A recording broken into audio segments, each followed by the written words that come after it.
What's going on, everyone? My name is Levine. I'm a personal trainer with Ankylosing Spondylitis.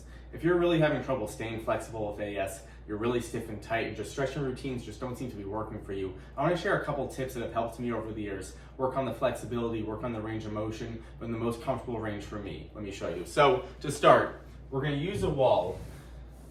Hips are going to stay forward. Abs squeeze, so belly button is in towards the spine. Ab squeeze, glute squeeze. You need a good base here, and we want to think about this for all the stretches that we're going to do. Nice and upright. I'm going to rotate through, stretching the chest, engaging the back. I'm going to switch sides here.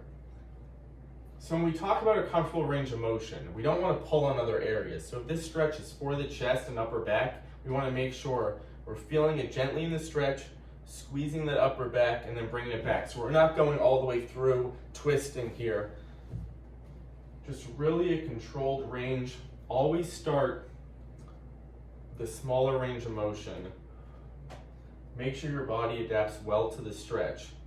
So what I want to go over today is, we want to feel the stretch in the right area for you, which is going to be different for everyone. At the same time, when you're starting a routine, start with even a smaller range of motion. So think of a gentle stretch, but even smaller than that, because we want to get the movement going, the blood flowing, heart rate elevated, and then we can increase the stretch. But this idea of movement and blood flow without really pulling on the body is such a great place to start, because sometimes these muscles can really fatigue.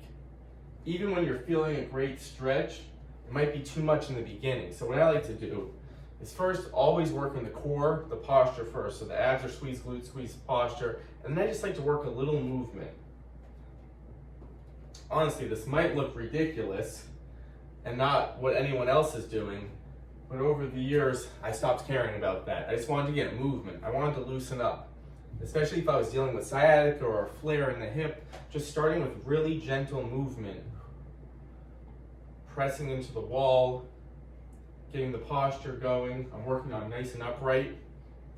And then over time, I learned this really gentle movement can get me started on a routine. Like, I feel better, a little better afterwards. If I was really stiff and tight, I would just start with that small range of motion. And then over time, you can see what your body adapts well to, what stretches work for you, and you know that just that gentle movement can help you work on that range of motion. So it's not always about just feeling a vigorous stretch. It feels great to obviously stretch and break up tension in the body, but ease in, make sure you adapt well to it, because we don't want to fatigue the muscles too quickly. This movement, the blood flow for ankylosing spondylitis is so important. So find ways to get that movement, get the blood flow, but we're not putting too much stress on the joints, we're keeping it safe. So really start small there. Number two, you see sometimes people doing the leg swings, which is an exercise. We're stretching out the back of that leg, the hamstring, maybe the hip flexor. But what I would like to do, what I try to do to start, is barely even feeling a stretch, just kind of rocking and getting the motion, getting my body adapted to the movement. Abs tight, shoulders back, very gentle. And then if it opens up, you can work a little more strength with it.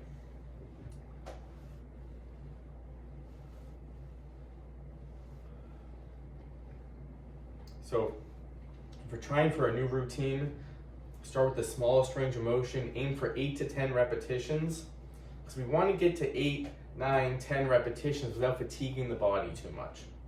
Very gentle. Then you switch sides here. Both sides, breaking up the back of that leg.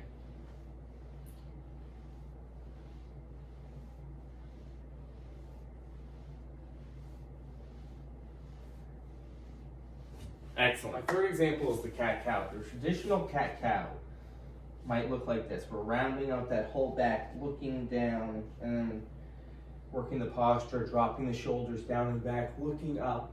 But this just can be a really hard place to start if you have AS, if you have a lot of tension in the neck, maybe in different areas in the back. You have to tailor it to you. So for me, what I started to do is really, as I round up, I'm squeezing the abs, pulling the abs in, belly button in, so I can round out that low back. And since I have a lot of tension in my neck, I'm just going to start there with the back, very gently, and I'm more focused on the abs, engaging the abs, then releasing and getting that posture down and back. And then once it opened up, yeah, maybe sometimes I would add the head in, but I want to stretch out the neck because that's a really tight area for me, but at the same time, I can't start there. I have to ease in, and sometimes stretching out other areas in the body can help that area. So ease in with everything. Get a good grip into the ground, good stance here, really gripping the ground with the hands, build some tension. Break up that spine. So you might just want to start more mid-back here, really trying to break up all the tension.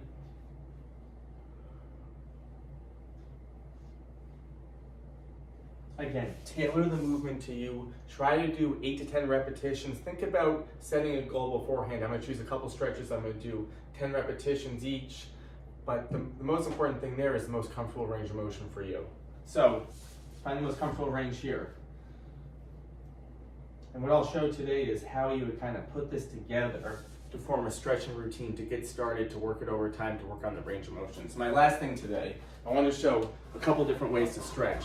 Because I like to vary it to make sure I'm getting the whole body going, but one area is not stressing the body too much. Seated, using the wall for support, also on the ground. So there's many different ways to stretch.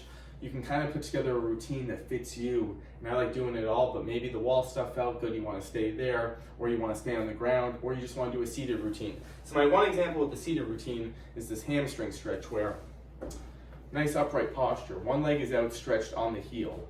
So we're looking to stretch the back of the leg.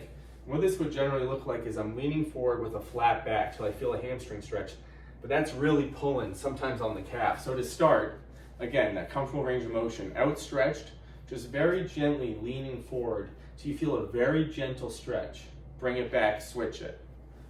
So we're more thinking about the movement, about the outstretched leg, about the core, the posture, before we're looking for that kind of intense stretch. You got to find a really gentle range. Work the movement first, the blood flow, and then maybe it opens up more as you go on. And that's generally the case. The body does very well with light movement, low impact movement. Then you can increase it over time. But if it's really tight, you focus upright posture, core squeezed.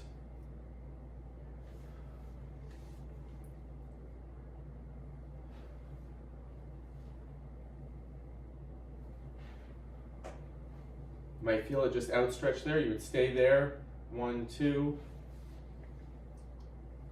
So those are my 4 examples today. We have to find ways to stretch without forcing it. We don't want to put too much pressure on the body, but of course we need to stretch. We need to get movement. So what I found over the years is the movement is key. The low impact movement, joint friendly, can really work on engaging some muscles with the stretch. So what you can do to put together a routine, choose a couple of foundational stretches for you. Choose your best stretches that loosen you up, are safe, are low impact. Those are some of my favorites, and what I've done over the years, that's the routine I go back to when I'm really stiff and tight, when I don't feel like doing a long workout, but I have to get some movement going. Find the foundation for you. It's going to be different for everyone. Let me know in the comments, what are your go-to stretches? Are you looking to start a new routine? Let me know if that was helpful, kind of thinking about the reduction in the range of motion and these different things with the core and the posture. There you go.